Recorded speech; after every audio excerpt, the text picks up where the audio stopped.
안녕하세요. 역사를 사랑하는 박사입니다. 오늘은 전진 부견의 신복인 왕명이란 명제상을 한번 알아보겠습니다. 왕명은 집안의 선대가 전국시대 때 전나라 천시왕가의 출신이라고 합니다. 출신지 편도 전나라 수도의 임치 근처입니다. 하지만 그 사이 집안이 세략하였는지 가난한 집안에서 태어나 선택기를 엮어서 파는 것을 생각으로 삼았습니다. 그러나 그 외모와 자태가 빼놓고 파각다식하였으며 병서를 좋아했다고 합니다. 또한 기회가 높고 도량이 있어 자질을 구려한 일은 신경 쓰지 않는 인물이었다고 합니다. 이후 왕명은 하엄산에 들어가 스승을 모시며 천하의 정세를 관망하였습니다. 그러던 어느 날 394년에 동진의 명장이자 근세가 있던 한원이 찾아왔습니다. 그와 얘기를 나누었는데 한원이 그의 뛰어난 통찰력에 놀라서 즉시 등용하려 하였습니다. 왕명의 스승과 은호는 그때 이를 거절했다는 이야기가 있습니다. 후에 제적의 부시 가문의 주축이 되어 건국한 전전의 황족 부견이 왕명의 평판을 듣고는 신하를 통해 그를 등용하였습니다. 이를 계기로 하여 왕명은 부견에게 있어 일생의 동반자가 되었습니다. 왕명전에서는 부견이 왕명을 대하니 마치 초간의 유비가 제갈량을 대하는 것 같았다고 하였습니다. 357년 마침내 부견이 죽고 부견이 폭군 부성을 제거하고 대진의 왕의 자리에 올랐습니다. 왕명을 중서실왕으로 삼았습니다. 부견으로부터 실권을 부여받은 왕명이 가장 먼저 작수한 일 중 하나는 바로 나라의 기강을 바로잡는 것이었습니다. 왕명은 전쟁의 발전을 위해서 황제와 국법조차 우습게 보는 호족들을 제거해야 한다고 생각하였습니다. 부견도 황권 강화를 위해 호족 숙정을 적극적으로 지지하였습니다. 특히 전쟁의 지배층이었던 저족 호족들 또한 한인 출신으로 별다른 경력도 없는 왕명이 벼락 출시한 것을 시기하였습니다. 전전의 공신이었던 본신은 자신의 공을 믿고 왕명을 함부로 시기하였습니다. 황제인 부견 앞에서도 그를 시기하는 말을 하였습니다. 그러자 부견과 왕명은 다른 묵과할 수 없어 그를 제거하였다고 합니다. 본신은 왕명과 짜고 친 부견이 속임수에 몰려들어 참수당하였습니다. 전전의 초대 황제인 고조 경명제 부견의 매부였습니다. 강덕 또한 함부로 권력을 휘두르고 다니다가 왕명에게 걸려서 처형당하였습니다. 이후 왕명은 강직한 성격의 명장이었던 등간과 함께 저족의 힘있는 세력가들을 20년이나 숙청하여 황제의 권력을 강화하였습니다. 이때 조정의 모든 공경 대신들이 부견과 왕명을 두려워했다고 합니다. 백성들은 길에 떨어진 물건조차 주워가지 않을 정도로 나라의 기강이 잡혔습니다. 이를 본 부견은 367년 전쟁의 세력권하에 있었던 강족의 세력과 연기가 반란을 일으켰습니다. 전량의 세력같은 이임에게 의탁하며 왕명의 군사를 거느리고 양령으로 쳐들어가 이를 토벌하였습니다. 또한 이임이 전량의 왕인 장천석에게 공격을 받고 덤을 청하였습니다. 이에 응하여 장천석을 굴복시켰습니다. 그럼에도 불구하고 이임이 왕명을 두려워하여 그를 만나러 하지 않았습니다. 꾀를 써서 그를 사로잡아 부견에게 보냈습니다. 이에 서기 367년 1월 북인의 친척들인 불상과 부유, 그리고 부무가 각기 상기와 포판, 삼성과 안정을 근거지로 삼아 오공이 난을 일으켰습니다. 이후 앙명이 등강, 양안, 장야 등의 장수들과 함께 이를 진압하였습니다. 369년 동년이 권신 한원이 북벌을 감행하였습니다. 전년을 공격하였습니다. 전년의 마지막 황제인 오영이가 북인에게 구원을 청하였습니다. 그 대가로 영토 한량을 약속하였습니다. 그러나 오영이가 약속을 지키지 않았습니다. 왕명이 군사를 거느리고 낙주자사 모영 축을 낙영에서 포위하였습니다. 모영이가 이를 구원하기 위해 파견한 모영장 또한 격파하였습니다. 370년 북에는 왕명을 총사령관을 삼아 양인, 장자, 등강 등의 장수들을 포함한 10만 명의 대군을 거느리고 전년을 정벌하도록 하였습니다. 앙명이 승리하여 전년의 황제인 모영이가 신복인 태제 모용평으로 하여금 40만의 대군을 거느리고 이를 막도록 하였습니다. 그러자 앙명의 군사들 앞에서 연설하며 사기를 힘껏 고치시킨 후 새끼를 통해 전년군의 보급물자를 불태워버렸습니다. 등강과 장자, 서성 등의 맹장들을 앞세워 적전을 와해시켜버렸습니다. 결국 모용평 크게 패하였습니다. 북인이 직접 군사를 이끌고 전년에 쓰더니 업성을 점령하여 버렸습니다. 전년의 황제 모영이는 전년의 군사들에게 사로잡혔습니다.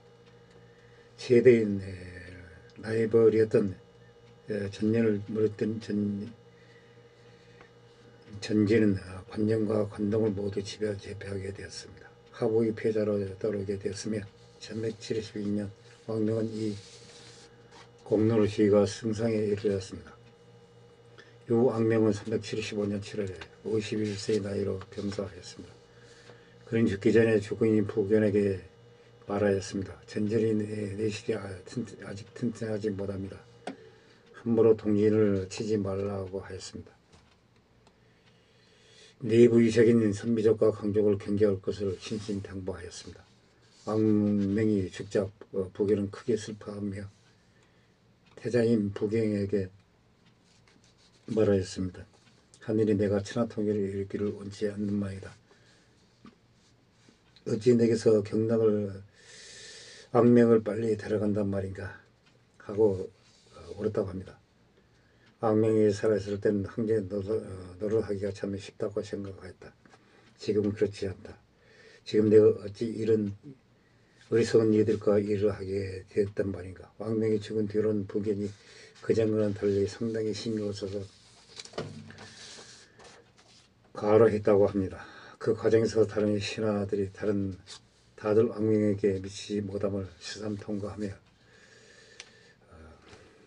슬퍼했다고 합니다. 왕명이 남긴 걱정 섞인 유언은 결국 현실이 되었습니다. 383년 11월 천하통일 야망을 불태웠던 북에는 먼저 니스리를 타제해야 한다는 왕명의 유언을 무시하였습니다. 동지를 정벌하기 위해 무려 100만 명에 달하는 대군을 일으켰으나 비수대전에서 참패하였습니다. 이 왕명이 걱정했던 것처럼 북연의 혀에 있었던 선비적인 모형수와 강정의 요정 등 자신가들이 전제를 배신하고 독자적인 세력을 일으켜 후양과 후진 등의 나라를 세워버렸습니다. 북에는 반란의 불길이 휩싸인 수도 장안에서 도망치다가 오정산에서 여장하게 사로잡힌 후 힘평의 사찰에서 목졸라 죽었다고 합니다. 왕명의 사후에 뛰어난 명제상으로 평가받아 왔습니다. 위진남북조 시대는 수많은 나라들이 맹렬한 만큼 이름을 날린 인물도 많았습니다. 제상으로서는 척하는 제갈령 후조의 장민능과 함께 가장 높은 평가를 받는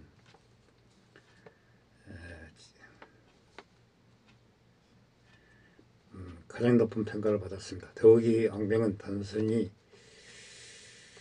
능란한 정치가 있을 뿐 아니라 몸소 수차례 전장에 나가 전국을 세운 명장이었습니다. 행동 또한 모범적에서 검소함의 사치를 경계하였습니다. 군주인 부견에게는 절대적인 충성을 바쳤으며 가난을 아끼지 않았습니다. 왕명의 성향은 철저한 현실주의적 그 자체로 법가적인 면모와 유가적인 면모가 공존하고 있었습니다.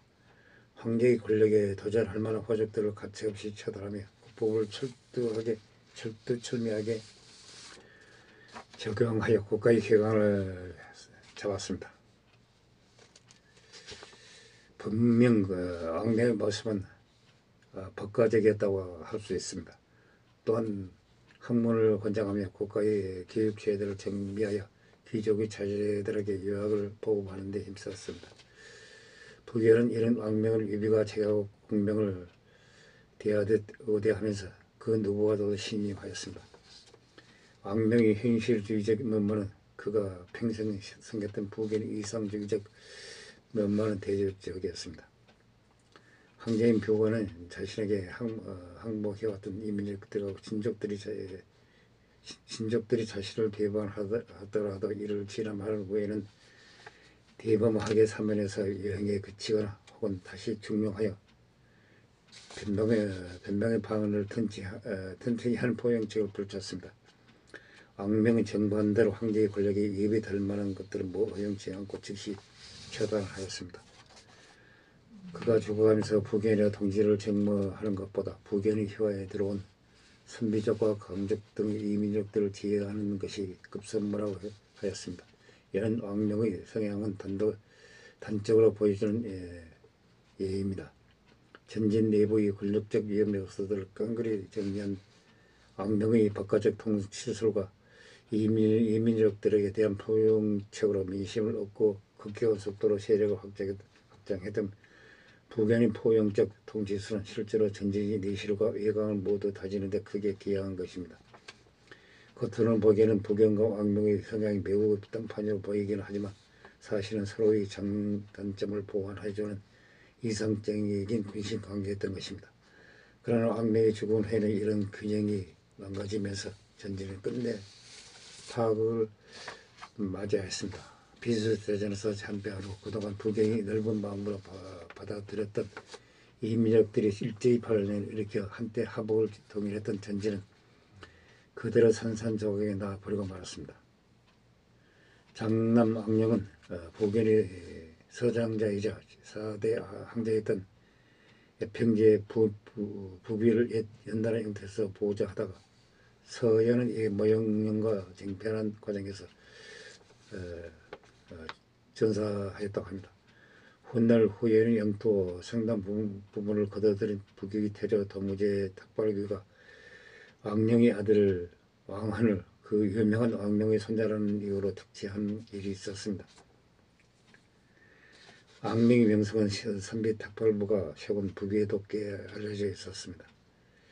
왕한은 부귀에서도 진남장군, 부계공, 청주사사로까지 꽤 잘 나갔습니다.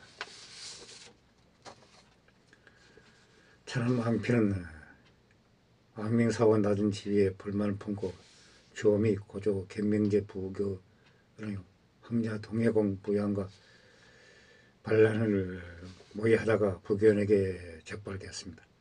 부견은 왜 왕명이 죽기 전에 왕피에 대한 청탁을 하지 않았는지 알겠다고 한탄하였다고 합니다. 삼난 왕현은 하동태수를 주연했으며 그의 아들이자 왕명의 손자인 왕진학은 하나오지를 점거하고 중령계전 세조 선서제 부견을 은의로 삼고 있었습니다. 이에 여장이 부견을 교살하고 후지를 세운 것에 상당히 불만을 부었다고 합니다. 동진이로 왕명하여 불었습니다. 동진이 군신 이의 수하에서 강종 역시 후지를 멸망시킬 좋은 기회가 생기자 누구보다 후지를 멸망시키는데 가장 앞장을 섰다고 합니다. 이상 명제상 왕명에 대해서 한번 알아봤습니다. 당시 부자감을 느낍니다. 양해 부탁드립니다. 감사합니다.